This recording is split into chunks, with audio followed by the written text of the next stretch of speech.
Hello, hello. Welcome to Wildwood Teaching.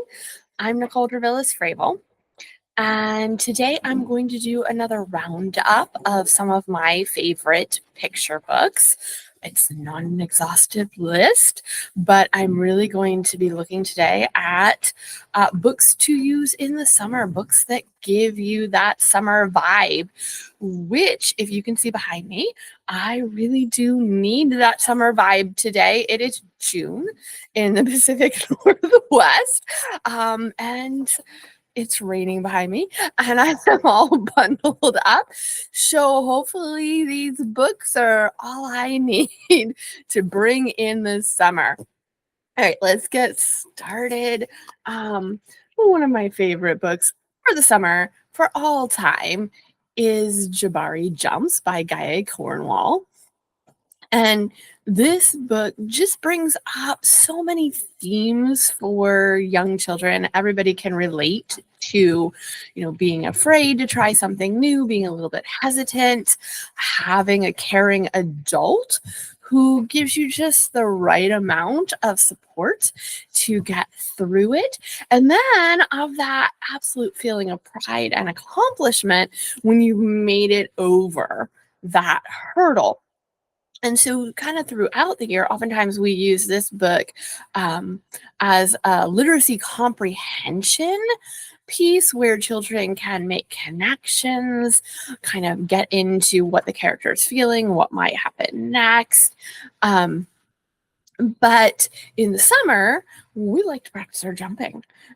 And so sometimes after we read the book, we'll just take out sticks and practice different kinds of frog hops, bunny hops, monkey jumps over the stick. Sometimes we will build a little diving board to make it up higher off the ground. They can jump off of, or just find a log in the forest. Now, a lot of my children go on camping trips as the weather gets warm. And the camping trip, so I want to warn you, it is in kind of graphic novel, a little bit style. So you can absolutely read it to a larger group of children, but it might be better in a smaller group where children can get more out of all of the details in the pictures. But it's fine to read to a whole group.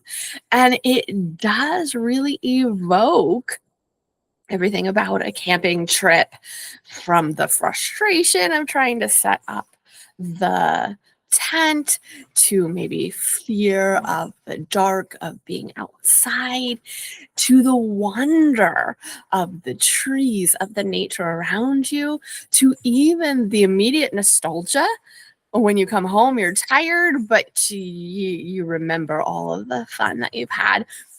We use this book to introduce campfires. So we do a lot of pretend camping and pretend campfires to learn the safety rules before we actually have our first real fire. All right, next up is Everything You Need for a Treehouse by Carter Higgins. And it does get into, you need the tree, you need the wood, the nails, but really it's about imagination. You need to be able to imagine your treehouse as all of the things a treehouse can be: a pirate ship, a place to read. And then this book usually inspires large-scale building. I mean, yes, it could be a treehouse, but just a fort or a lean-to that you can do a little hiding in. All right. Bubbles Up by Jacqueline Davies. Is about that summertime ritual of going to the pool. I know when I was little, I spent almost every day, all day at the pool in the summer, and it's just about the little girl having fun in the pool by herself. It's not really about bubbles. She does make bubbles underwater, but still, it's got that word in it. And so we use it before we play with bubbles, dance in bubbles, use bubbles to make some bubble art. thought I'd try something a little bit different with this book roundup and include some poetry. So this is Somersaults by Douglas Florian, and that's it. It's poetry about the nature and the things that you might do in the summer. Now, when you first introduce poetry to children, it can feel a little bit daunting. And so, one, I would stick to, even though, poems are short and they're in this book, if you really want children to think about the poem and know what feelings it evokes, to think about the language in the poem, you really need to limit it to 2 or 3 at the most poems at a time, so you can really slow down and think about the poems, talk about the poems with children. Sometimes I have children close their eyes while they're listening to the poem. I don't reveal the picture. And I just say, what are you thinking about as you're listening to the poem? And sometimes they come up with, something interesting that maybe you as a teacher didn't even think about.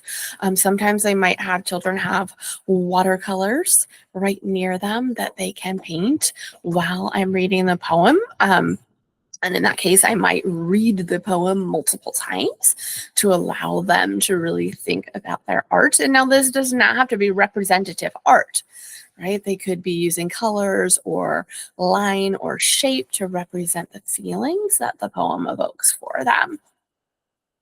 Right, so that I always like to include a wordless option because I think it helps you, and I think it helps the children afterwards to retell the story on their own, or to even come up with their own story. And this one I love. It's a little bit hard to come by. It's The Visitors by Claire Thompson. And I think you need to order it directly from her. But it is worth it because these pictures are all natural objects that she arranged and then took photographs of.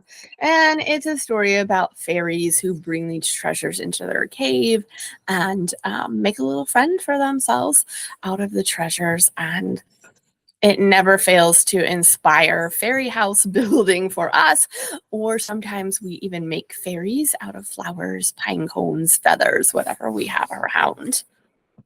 All right, lastly, that I always include as well a nonfiction piece. This one, I want to say, straddles the line between fiction and story. It's Up in the Garden and Down in the Dirt by Kate Mesner. She has a whole series of books that are above ground, looking at what's below ground. And yes, there is a slight story here about a child helping their grandmother cultivate a garden. But it's really slight. Most of it dwells on the animal life that's happening underground, the way that the plants are growing. So it's a really good tie-in if you're looking at life cycles of plants, if you're looking at habitats, if you are looking at soil and what's happening underground. So many different investigations that could spring out of this title. So like I said, this is not an exhaustive list. There will be a PDF attached so that you don't have to memorize the books and the authors. But I'd love to hear your favorite summer titles. So feel free to connect with Wildwood Teaching on Instagram, on Facebook. Let us know what you like to read over the summer with children and what kind of extensions it inspires for you and your children. And then join us here next week for another episode of Wildwood Teaching.